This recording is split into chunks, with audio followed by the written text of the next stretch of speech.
We will remain close to the EU, that's obvious. Every country, whether it's Turkey, Switzerland or Norway, that is geographically close to the EU without being an EU member state has some sort of close relationship with the EU. They're some more advantageous than others, and Britain will need a bespoke, negotiated relationship of its own. Labour would seek to remain in a customs union with the EU and within the single market. Labour spelled out the need for a stable transition period last summer. Both the TUC and the CBI agree on that. We thought the government had accepted that case, but they now seem to be, very surprisingly, in disarray on this issue yet again. Time after time with this government, anything agreed at breakfast is being briefed against by lunch and abandoned by tea time. Disarray is, it seems, the new strong and stable.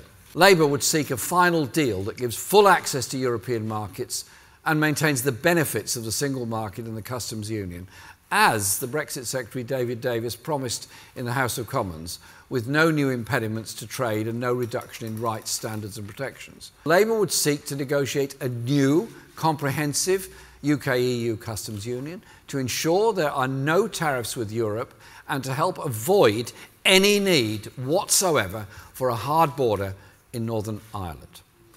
It makes no sense for the UK to abandon EU agencies and tariff-free trading rules that have served us well, supporting our industrial sectors, protecting workers and consumers, and safeguarding the environment.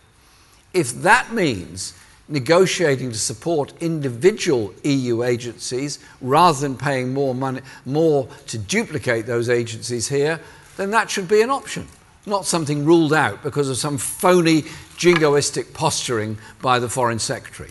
Labour respects the result of the referendum and Britain is leaving the EU, but we will not support any Tory deal that would do lasting damage to jobs, rights and living standards.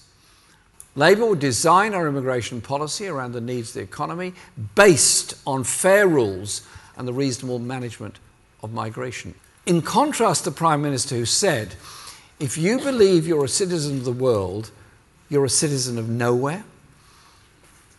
We believe, in fact, that we can only fully achieve what we want to as citizens of Britain by also recognising we are citizens of the world.